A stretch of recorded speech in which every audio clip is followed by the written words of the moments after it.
சீமான் அவர்களை கூட போய் சந்தித்த விஜய் அவர்கள் இன்ன வரைக்கும் எடப்பாடி அவர்களை சந்திக்கலன்றதுனாலதான் இவ்வளவு பெரிய பேசு. நேரடி பிஜேபியோட எடப்பாடி அவர்கள் இருந்ததுதான் அவரை இன்னும் சந்திக்காததற்கு இன்னொரு காரணம்.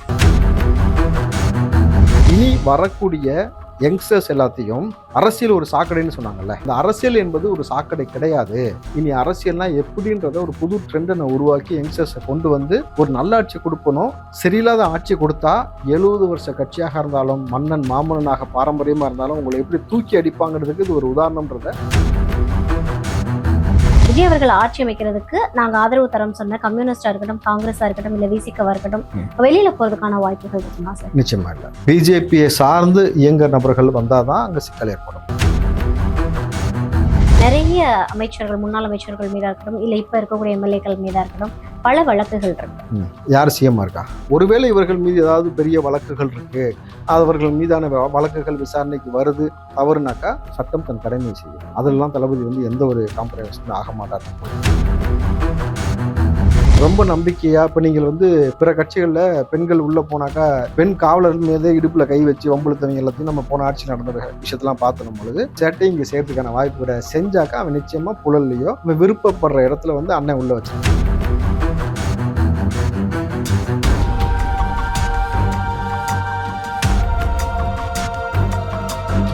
நம்ம வந்து ஒரு நிறைய நிகழ்ச்சியான விஷயங்கள் பத்தி பேசிட்டு இருந்தோம் இல்லையா? சோ எல்லாருமே போய் சந்திச்சாங்க. இப்ப ரீசெண்டா வந்து காங்கிரஸ்ல உள்ள செல்வகருணகையா இருக்கட்டும், எல்லாரையும் போய் சந்திச்சாங்க. அன்புமணியை சந்திச்சாங்க. இந்த மாதிரி சீமானவர்களையும் சந்திச்சிட்டாங்க. ஆனா இன்னும் வரைக்கும் இப்ப வரைக்குமே எடப்பாடி அவர்களை போய் ஏன் சந்திக்கல அப்படின்ற ஒரு கேள்வி எல்லாருக்குள்ளயுமே இருக்கு. 2 நாள் தானமா இருக்கு. அதாவது இன்னைக்கு பெரும்பான்மை சட்டமன்றத்துல காமிச்சதுக்கு பிறகு அடுத்து நடக்கக்கூடிய நிகழ்வை நீங்க பாருங்க. எடப்பாடி அவர்களை சந்திக்கிறாரா இல்லையான்றதை நீங்க பார்த்தா தெரிஞ்சுக்கலாம். நீங்க வந்து எலெக்ஷன் டைமா இருக்கட்டும், இல்ல அதுக்கு முன்னாடியான டைமா இருக்கட்டும், தொடர்ந்து வந்து விஜய் அவர்கள் மீதான விமர்சனங்களை அதிகமா வச்சது யாரு அப்படின்னா எல்லாருக்குமே தெரியும், சீமான் அவர்கள் அப்படின்னு. இந்த சீமான் அவர்களை கூட போய் சந்தித்த விஜய் அவர்கள் இன்ன வரைக்கும் எடப்பாடி அவர்களை சந்திக்கலன்றதுனாலதான் இவ்வளவு பெரிய பேசு. நேரடி பிஜேபியோட எடப்பாடி அவர்கள் இருந்ததுதான் அவரை இன்னும் சந்திக்காததற்கு இன்னொரு காரணம். சட்டமன்றமே பயங்கர சுவாரஸ்யமா போயிட்டு இருக்கு. இதுல வந்து உதயநிதி அவர்கள் பேசினதை நீங்க நோட் பண்ணிருப்பீங்கன்னு நினைக்கிறேன். என்னன்னா, நம்ம 2 பேரும் ஒரே காலேஜ்ல தான் படிச்சோம், பட் அரசியல்ல திமுக தான் உங்களுக்கு சீனியர் அப்படின்ற ஒரு விஷயத்த சொல்லியிருப்பாரு. இதை எப்படி பாக்குறீங்க? உங்க அப்பாவுக்கும் சேர்த்து நான் தான் முதலமைச்சர்.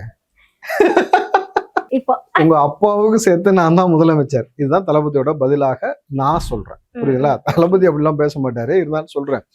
நீங்க நான் தான் உங்களுக்கு காலேஜ்ல ஜூனியரா இருந்தாலும் 2 பேரும் ஒரே காலேஜ், ஆனா இங்க நான் தான் சீனியர்ன்றான்ல.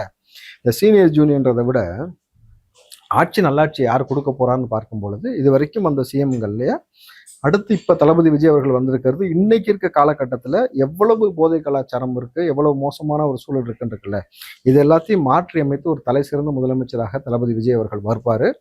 அவர் தான் வந்து அழுத்தமா இனி வரக்கூடிய யங்ஸ்டர்ஸ் எல்லாத்தையும், குறிப்பா அரசியல் ஒரு சாக்கடைன்னு சொன்னாங்கல்ல, அந்த அரசியல் என்பது ஒரு சாக்கடை கிடையாது.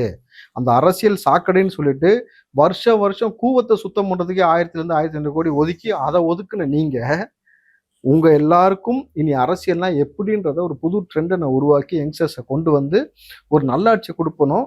நல்லாட்சி கொடுத்தால் மக்கள் எப்படி நம்மளை அங்கீகரிப்பாங்க.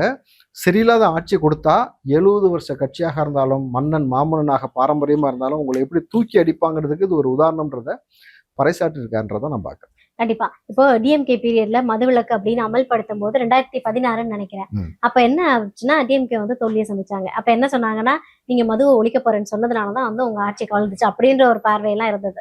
சோ இன்னைக்கு வந்து சிஎம் இருக்கக்கூடிய விஜய் அவர்கள் என்ன ஸ்டாண்ட் எடுத்தாலுமே அதை வந்து மக்கள் அக்செப்ட் பண்ணிக்கக்கூடிய மனநிலையில தான் இருக்காங்க. ஏன்னா வந்து அந்த தேவன் வாக்கே தெய்வ வாக்கு அப்படின்னு ஒரு விஷயம் சொல்லுவாங்க இல்லையா? இப்ப அதை வந்து மக்கள் எல்லாருமே விஜய் அவர்கள் சொல்றதை வந்து ஃபாலோ பண்ண ஆரம்பிச்சிருக்காங்கன்னு பாக்கலாம் இல்லையா? இப்ப வந்து எனக்கு தெரிஞ்சு விஜய் அவர்கள் நாளைக்கே வந்து இளைஞர்களை குடிக்காதீங்கன்னு சொன்னா கூட எல்லாரும் ஸ்டாப் பண்றதுக்கான பாசிபிலிட்டிஸ் கூட இருக்கு. சோ நம்ம தலைவர் மேல அவ்வளவு லவ் இருக்குன்னு பாக்கலாம் இல்லையா?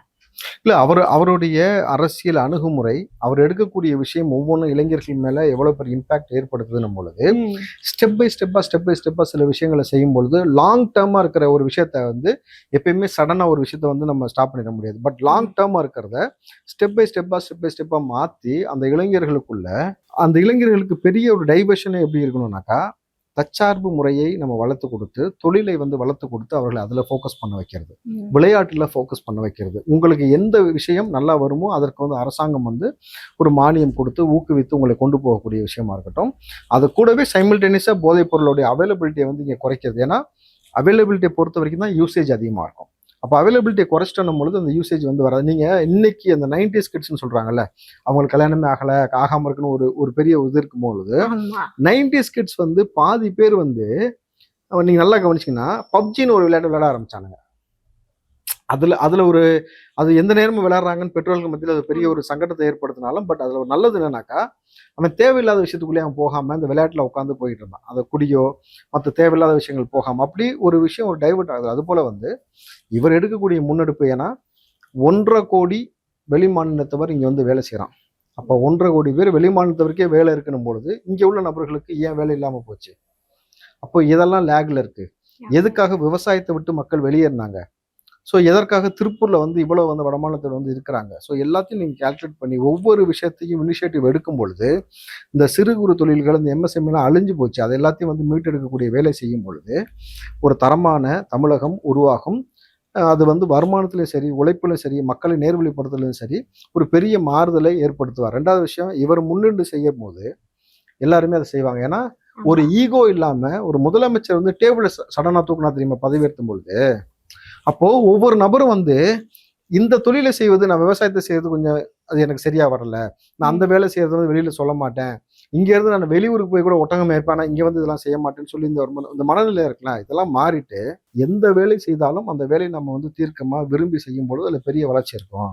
ஒருத்தன் சும்மா சாப்பிட்டே வீடியோ போட்டு கோடிக்கணக்கில் சம்பாதிக்கிறாங்க, புரியுதுங்களா? அப்போ நம்ம செய்யக்கூடிய வேலையை நேசிச்சு விருப்பப்படி செய்யும் பொழுது எல்லாமே நல்லபடியா மாறும். ஸோ எல்லாருடைய ஈகோவையும் உடைக்கிற மாதிரி, டெமாலிஷ் பண்ற மாதிரி ஒரு பர்ஃபெக்டான விஷயத்த விஜய் அவர்கள் பண்ணியிருக்காங்க. சரி, இப்போ வந்து சிவி சண்முகம் அவர்கள் வந்து காலையில் ஆதரவு தெரிவிச்சாங்கல்ல, இன்கேஸ் இவங்க எல்லாருமே ஆதரவு தெரிவிச்சு தாவேக்கா கூட கூட்டணிக்கு வரும்போது விஜய் அவர்கள் ஆட்சி அமைக்கிறதுக்கு நாங்க ஆதரவு தரோம் சொன்ன கம்யூனிஸ்டா இருக்கட்டும், காங்கிரஸா இருக்கட்டும், இல்ல விசிகவா இருக்கட்டும், வெளியில போறதுக்கான வாய்ப்புகள் இருக்குமா சார்? நிச்சயமா இல்ல. பிஜேபியை சார்ந்து இயங்க நபர்கள் வந்தாதான் அங்க சிக்கல் ஏற்படும். இவர்கள் பிஜேபியை சார்ந்து இருக்கக்கூடிய எடப்பாடி என்னும் அதிமுகவை விட்டுட்டு தான் வராங்க. அந்த பிஜேபியோட சப்போர்ட்டும் கிடையாது, எதுவும் கிடையாதுன்னு சொல்லி இவர்கள் தனித்து செயல்பட்டு தான் உள்ள வராங்கன்னும் பொழுது இங்க இருக்கக்கூடிய நபர்கள் வெளியில போவதற்கான எந்த வாய்ப்பும் கிடையாது. ரெண்டாவது, அரசியலா நீங்க பாத்தீங்கன்னாக்கா எதிர்காலம் இனி யாருன்றது எல்லாருக்கும் தெரிஞ்சிருச்சு. டிவிக்கே தான், தளபதி விஜய் தான். அப்போ இந்த சூழல்ல இதுக்கு மேல இவரை வந்து நீங்கள் விட்டுட்டு வெளியில போறதுன்றது மறுபடியும் அவங்களுடைய பொலிட்டிக்கல் கேரியர்ல இன்னும் ஒரு பெரிய பின்னடைவை சந்திக்க. நீங்க ஒரு விஷயத்தை யோசிச்சு பாருங்க. தளபதி விஜய் அவர்கள் ஆட்சியிலும் பங்கு அதிகாரத்திலும் பங்குன்னு சொன்ன பொழுது இந்த நபர்கள்லாம் உள்ள வந்திருந்தாங்கன்னா, எந்தெந்த கட்சியெல்லாம் முன்னக்கூட்டியே வந்துருந்துச்சுன்னா அத்தனை கட்சிக்கு கொடுத்த அத்தனை சீட்டுமே வெற்றி வாய்ப்பா அத்தனை எம்எல்ஏவை கன்வெர்ட் ஆயிருக்கு. இப்ப வந்து காங்கிரஸ் முன்னக்கூட்டியே உள்ள வந்திருந்தா, காங்கிரஸ்க்கு வந்து ஒரு 30 இடம் கொடுத்திருந்தா 30மே இன்னைக்கு 30 எம்எல்ஏக்கள் அந்த கட்சியோட வளர்ச்சிக்கு வித்துட்டு இருக்கோம். அதே போல ஒவ்வொரு கட்சியும் இனி தன் கட்சியை வளர்ப்பதற்கும் யாரோடு சேர்ந்து இருந்தால் நம்ம இருப்போம், நல்லா இருப்போம், அதான் பூவோடு சேர்ந்ததான் நாறு மணக்கும்னு வாங்கல, அது போல எங்க இருந்தா நமக்கான ஃபியூச்சர் இருக்குன்றது அவங்களுக்குமே தெரியும். இதை மறுதளித்த கட்சிகள் எல்லாமே இந்த நொடி வரைக்கும் வருத்தப்படுறாங்கன்றது நமக்கு தெரியணும் பொழுது அந்த தவிர செய்ய மாட்டாங்க பொலிட்டிக்கலா. கண்டிப்பா. ஏன்னா விசிகல்ல இருக்க நிறைய பேர் வந்து ஃபீல் பண்ணதை பார்க்க முடிஞ்சது. ஒருவேளை கூட்டணிக்கு போயிருந்தா நல்லா இருந்திருக்கும் அப்படின்ற பார்வையெல்லாம் நான் ஏன்னா நிறைய பேர் கூட இன்டர்வியூ பண்ணும்போது அவங்களாம் சொன்னதை கேட்டேன். ஸோ இப்போ நீங்க சொல்ற மாதிரி போக மாட்டாங்கன்றீங்க. ஆனா அதிமுகல இருந்து வரக்கூடிய நிறைய அமைச்சர்கள், முன்னாள் அமைச்சர்கள் மீதா இருக்கட்டும், இல்ல இப்ப இருக்கக்கூடிய எம்எல்ஏக்கள் மீதா இருக்கட்டும், பல வழக்குகள் இருக்கு.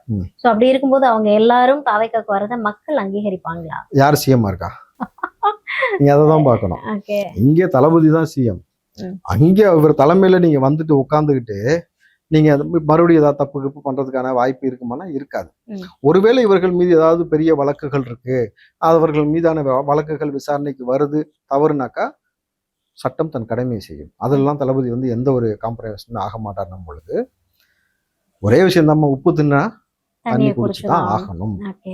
ஸோ ஒரு வரலாற்று சாதனையை ஒவ்வொரு விஷயங்களையும் விஜய் அவர்கள் பண்ணியிருக்காங்கன்ற மாதிரி என்னுடைய ஒரு தனிப்பட்ட பார்வை இருக்கு சார். என்ன அப்படின்னா, இது வரைக்கும் சட்டமன்றத்துக்குள்ள 13 பெண் எம்எல்ஏக்களை கூட்டிட்டு போன முதல் தலைவர் விஜய் அவர்கள் தான் அப்படின்ற ஒரு பார்வை இருக்குது.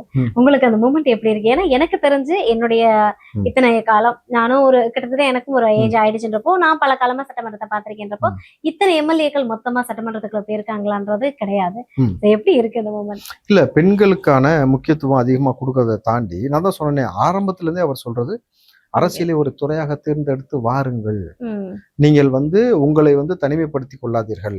உங்களுக்கு உறுதுணையாக பக்கபலமாக நான் இருக்கிறேன்றத ஒட்டுமொத்த எல்லா மக்களுக்குமே அவர் தொடர்ச்சியா சொல்லிட்டே இருந்தார் பொழுது, அதை வந்து எங்க அண்ணன் இருக்கிறாரு, அவர் பார்த்துப்பாருன்ற நம்பிக்கையில யார் அரசியலுக்குள்ள வந்து முன்னெடுத்து வந்தாங்களோ அவங்க இன்னைக்கு சட்டமன்றத்தில் நுழைஞ்சிட்டாங்க பொழுது, அப்போ இது இன்னும் வருங்காலத்துல எல்லா யங்ஸ்டர்ஸுக்கும் இது பெரிய உத்வேகம். நீங்கள் தளபதி அவர்கள் சிஎம் ஆன பிறகு இப்ப கட்சிக்குள்ள வந்து அதிகமாக மெம்பராக வரக்கூடிய நபர்களுடைய எண்ணிக்கை இன்னும் கூடிக்கிட்டே இருக்கு. அப்ப அந்த பெண்களுடைய மத்தியிலையும் ஒரு பெரிய நம்பிக்கை ஏற்படுது. அதுவும் அவர் வந்தவன இந்த போதைக்கு எடுத்த இனிஷியேட்டிவ், பெண்கள் பாதுகாப்புக்கு எடுத்த இனிஷியேட்டிவ் போது ரைட்டா இவர் தான் வந்து மிகச்சரியான ஒரு தலைவனாக இருப்பாரு, அவர் பின்னாடி நம்ம நிக்கிறது ஃபியூச்சருக்கும் ஒரு பெரிய ஒரு விஷயமா மாறும். ஏன்னா எந்த கல்வியை படிச்சிருந்தாலும் அரசியல் அந்த பதவின்றது உச்சபட்ச அதிகாரம். அந்த அதிகாரத்திற்குள்ள வந்து நம்ம அமரும் பொழுது ஒரு தலைமுறையை ஒரு பெண்ணால் மாற்ற முடியும். கண்டிப்பா அந்த விஷயத்துல. ஏன்னா ஒரு ஒரு ஒரு குடும்பத்திற்கு ஒரு பில்லர் பெண் அப்படின்னு சொல்றாங்களோ, அது போல ஒரு பெண் வந்து ஒரு தலைமுறையை புரட்டி போடக்கூடிய வேலை செய்வார்கள் பொழுது ரொம்ப நம்பிக்கையா. இப்ப நீங்கள் வந்து பிற கட்சிகள்ல பெண்கள் உள்ள போனாக்கா நிறைய சிக்கலை சந்திச்சதெல்லாம் நம்ம பார்த்துருக்கிறோம். பெண் காவலர் மீதே இடுப்புல கை வச்சு வம்புழுத்தவங்க எல்லாத்தையும் நம்ம போன ஆட்சி நடந்த விஷயத்தெல்லாம் பார்த்துடும் பொழுது அந்த மாதிரி இந்த மாதிரி எந்த சேட்டையும் இங்கே செய்யறதுக்கான வாய்ப்பு கிடையாது. செஞ்சாக்கா அவன் நிச்சயமா புழல்லையோ அவன் விருப்பப்படுற இடத்துல வந்து அண்ணன் உள்ள வச்சிருவார். தளபதி அவர்கள் உள்ள வைப்பதற்கான வேலை இருக்கணும் பொழுது கான்ஃபிடண்டா பெண்களின் அரசியலுக்குள்ள வரலாம். Okay super sir. ஸோ எதுக்காக இந்த திடீர் ஆலோசனை கூட்டம்? இன்னும் என்ன மாதிரியான விஷயங்கள் காத்துட்டு இருக்கு மக்களுக்கு? நம்ம 2 நாள் தான் ஆயிருக்கு. நீ எம்எல்ஏக்களுடைய பணிகள் எந்தெந்த அளவுக்கு இருக்கணும், ஒவ்வொரு மாவட்டம் நீங்க எந்தெந்த எம்எல்ஏலாம் ஜெயிச்சாங்களோ அவங்க எத்தனை முறை ஆபீஸ்ல போய் உட்காரணும், எத்தனை முறை மக்களை சந்திக்கணும், அங்க இருக்கக்கூடிய நீண்ட நாள் பிரச்சனை என்னவாக இருந்தது, இது வரைக்கும் தீர்க்கப்படாத பிரச்சனை என்ன, இப்போ இந்த கோடை காலத்துல இப்போ நம்ம எடுக்க வேண்டிய இனிஷியேட்டிவ் என்ன, இனி மழைக்காலம் வந்தாக்கா அதுக்கு முன்னக்கூட்டி எப்படி நம்ம ப்ரிப்பேர் ஆகணும், எது அத்தியாவசியமாக இருக்கிறது எல்லாத்தையுமே வந்து ஒரு ஆய்வு செஞ்சு அதுக்கான வேலையில செய்ய சொல்லியிருப்பாங்க. அதுக்கான வேலையை செய்வதற்கான எல்லா முன்னெடுப்பு எடுக்கணும் பொழுது தளபதி ஆட்சி இனி நல்ல ஒரு ஆட்சியாக, ஒரு பெரிய சாட்சியாகவும் இருக்குது. சூப்பர். அதாவது நல்ல ஆட்சி. நீங்க வந்து என்ற ஒரு விஷயம் சொன்னீங்க, காட்சிகள் மாறும் ஆட்சியும் மாறும். நீங்க எல்லாமே மாறிடுச்சு. சரி, நிறைய அரசியலா பேசிட்டு இருக்கோம். இப்ப வந்து நம்ம அப்படியே வந்து பதவியேற்பு விழால என்ன நடந்தது, சோ இந்த மாதிரியான ஃபன் மூமெண்ட்ஸ் பத்தி நிறைய பேசலாம் சார். ஏன்னா நாங்க வந்து டிவில பார்த்தோம், நீங்க வந்து கூட இருந்தீங்க, தளபதி கூடவே இருந்தீங்க. சோ எப்படி இருந்தது அந்த பதவியேற்பு நிகழ்வானது? கூடவே இருந்தீங்க, அந்த மூமெண்ட் எப்படி இருந்தது? எல்லாரும் உள்ள வந்து எம்எல்ஏக்கள் ஜெயிச்சு எம்எல்ஏக்கள்லாம் வந்தாச்சு, உட்காந்து பேசிக்கிட்டு இருக்கிறோம். செலிபிரிட்டிஸ் வராங்க, எல்லா கட்சியை சார்ந்த தலைவர்களும் வராங்க, ஒவ்வொரு நபர்களும் வராங்க. என்ன இவங்கெல்லாம் வராங்க இவங்கெல்லாம் வராங்கன்னு சொல்லி ஒரு சர்ப்ரைஸா எல்லாம் பார்த்துக்கிட்டு எல்லாம் பேசிக்கிட்டு இந்த மாதிரி இருக்கும் பொழுது ஃபர்ஸ்ட் அந்த ஸ்கிரீன்ல வந்து தளபதியோட என்ட்ரியை காமிச்சாங்க. பிளாக் பேண்ட் ஒயிட் ஷர்ட் போட்டு இன் பண்ணாரு. இன் பண்ணிட்டு வந்தோடனே எங்களுக்கு தெரிஞ்சிருச்சு கோட் ஷூட் தான் போட போறாருன்ட்டு. அது ஒரு பெரிய வைப். அவரை காமிச்சோடனே ஒரு சவுண்டும். பட் நம்ம வந்து எதை மெயினா பார்ப்போம்னு ஒன்று இருக்கு, டீகோட் பண்ற மாதிரி. நான் பார்த்தேன் ஷர்ட் இன் பண்ணியிருக்காரு, அப்போ கோட்டு தான் போட போறாரு, கோட் ஷூட்ல வர போறாரு. பட் என்ட்ரி கொடுக்கும் பொழுது ராகுல் அவர்களும் தளபதி சேர்ந்து தான் என்ட்ரி கொடுப்பாங்கன்றது எனக்கு தெரியும். ஏன்னா நம்ம நீண்ட காலமா நான் சொன்னேன், அவருக்கும் இவருக்குமான உறவு உங்களுக்கு தெரியும். பாருங்க 2 பேரும் ஒரே ஸ்டேஜ்ல நிற்பாங்க. அதே மாதிரி எலெக்ஷன் பிரச்சாரத்துல நான் சொன்னேன், ஸ்டாலினோட சேர்ந்து ராகுல் நிக்க மாட்டாருன்னு சொன்னேன். நிக்கல. இந்த 2 பேரும் கை கோர்த்துட்டு உள்ள வந்த அந்த மொமெண்ட் வந்து செம்ம மூமெண்ட். அது வந்து அந்த நொடியில எல்லாருமே அங்க உள்ளுக்குள்ள இருந்தவங்க பேசினது இப்ப எப்படி இருக்கும் ஸ்டாலினுக்கு. ஏன்னா இதெல்லாமே ஒரு பயங்கர சுவாரஸ்யமா இருந்தது. அப்போ ஒவ்வொரு நபர்களும் நாங்கள் வந்து அங்க இன்னும் சொல்ல போனா தளபதி விஜய் அவர்கள் வந்து பதவி இருக்கும் பொழுது ஸ்ரீ ஜோசப் விஜய் என்னும் நான் சொல்லிட்டு ஒருத்தர் பக்கத்துல திரும்ப அந்த லைன் ஃபுல்லா கண்ணு கலங்கி எல்லாருமே. ஏன்னா இந்த மூமெண்ட்டை வந்து சாதாரண மூமெண்ட் இல்லை. ஒரு ஒரு ஒரு சாதாரண ஒரு இடத்துல இருந்த ஒரு நபர் சினிமா துறைக்கு வந்து அதுல எல்லா விஷயத்தையும் சந்திச்சு அதுக்கப்புறம் அரசியலுக்குள்ள வந்து அவருக்காக சப்போர்ட் பண்ண நாங்கெல்லாம் பட்ட பாடுகளை எங்களாவான் பேசின பேச்சு எல்லாத்தையும் கடந்து மக்கள் அவருக்கு ஒரு அங்கீகாரம் கொடுத்து அவர் சொல்லும் பொழுது அந்த ஒரு மூமெண்ட் ஓகேடா இனி வந்து நம்ம நிம்மதியா இருக்கலாம் அப்படின்னு அந்த ஒரு எமோஷன் மூமெண்ட் வந்து ரொம்ப அது கேரி ஃபார்வர்ட் ஆச்சு. கிட்டத்தட்ட அந்த எமோஷன் வந்து வெளில வரதுக்கே ஒரு 20 நிமிஷம் எடுத்துருச்சு எல்லாத்துக்குமே. அதுக்கப்புறம் தான் ஒவ்வொரு விஷயமா அவர் பேச அந்த வைப்பு, அவர் சொன்ன அந்த உறுதிமொழியா இருக்கட்டும், கவுண்ட் டவுன் ஸ்டார்ட்ஸ்ன்னு சொல்லிட்டு அவர் சொன்ன விஷயமா இருக்கட்டும் எக்ஸலண்டா இருந்துச்சு. அதுலயும் அந்த கையெழுத்து போடும் பொழுது அவர்கள் உட்காராம கையெழுத்து போட்டார். எல்லாமே வந்து ஃபர்ஸ்ட் கையெழுத்து போடும்போது உட்காந்து போடுவாங்க. நீங்க தளபதி உட்காந்து போடல பாத்தீங்களா, ராகுல் அந்த இடத்துல நின்னாரு. ஸோ அவருக்குமான முக்கியம் அந்த கண்ணியத்தை கொடுத்து அழகா நின்று கையெழுத்து போட்டு அந்த ஸ்பீச் நாங்க வந்து அவர் ஸ்பீச் கொடுக்குறாருன்னும் பொழுது அவ்வளோ எக்ஸைட்மெண்டடா இருந்தோம். பயங்கர எக்ஸைட்மெண்ட் எல்லாத்துக்குமே பாத்தீங்கன்னாக்கா. இந்த மூமெண்ட்டை எப்படி சொல்றதுன்னு யாருக்குமே வார்த்தை இல்லை. ஏன்னா நிச்சயமா நான் வந்து ரம்ஜானுக்கு இந்த பக்ரீத்துக்கு நம்ம போடக்கூடிய அந்த புது துணிகளை தாண்டி பதவியேற்பு விழாவுக்கு முதல் நாள் நான் போயிட்டு புது ட்ரெஸ் வாங்கிட்டு வந்துட்டேன். பதவி இருக்கும்போது புது ட்ரெஸ் போட்டு தான்ப்பா போறோம். புதிய ஆட்சி, புதிய மாற்றம், புதிய ஒரு தொடக்கம் அப்படின்னும் பொழுது அதை வந்து எல்லாருமே வந்து ஒரு பெரிய ஒரு திருவிழா கோலமாக தான் கொண்டாடணும். இப்போ நீங்க அந்த விஜய் அவர்கள் சிஎம்ஆ பதவி ஏற்றதுக்கு அப்புறமா சார் கூட மீட் பண்ணீங்களா, ஏதாவது பேசுனீங்களா? இல்ல இப்போ வந்து புரோட்டோகால்ன்றது உங்களுக்கு வந்து ஹியூஜ்.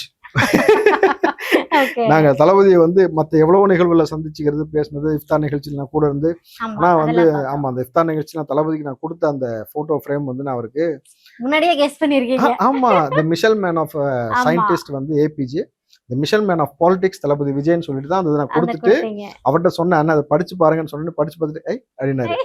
சொல்லிட்டு அவர் வந்து எனக்கு கை கொடுத்த அந்த மொமெண்ட், அந்த ஃப்ரேம் வந்து அவரே தூக்கிட்டு எடுத்துட்டு போன விஷயம் வீட்டிற்கு. அந்த நிகழ்வு இன்னைக்கு அரங்கேற்றம் நடந்துருச்சு அப்படின்னும் பொழுது ஒரு மற்ற மகிழ்ச்சி. ஆமா, அது வந்து நம்ம எதிர்பார்த்த, ஏன்னா அவர் சிஎம் உட்காந்து சைன் பண்ற மாதிரியான போட்டோ தான் நான் கொடுத்தேன் பொழுது that's it. Super sir. அதாவது வந்து பதவி இருக்கும்போது என்னென்ன மாதிரியான நிகழ்வு நடந்தது அப்படின்னு சொல்லிட்டு ரொம்ப அழகா ஒரு நெகிழ்வான தருணமா நம்மளோட இன்டர்வியூல கொடுத்துருக்கீங்க. மீண்டும் விஜய் அவர்கள் களத்துக்கு வந்ததுக்கு அப்புறமா பல்வேறு அதிரடியான மாற்றங்கள் நடந்துகிட்டு இருக்கு. ஏதோ எவ்ரி செகண்ட்ஸுமே வந்து என்ன நடக்கும் அப்படின்னு ஒரு திகில் மொமெண்டா தான் இருந்துகிட்டு இருக்குது. பாப்போம், நாளைக்கு நம்ம பேசி முடிச்சு இன்டர்வியூ வெளியாகிறதுக்குள்ள என்னென்ன மாற்றங்கள் நடக்க போதோ தெரியல.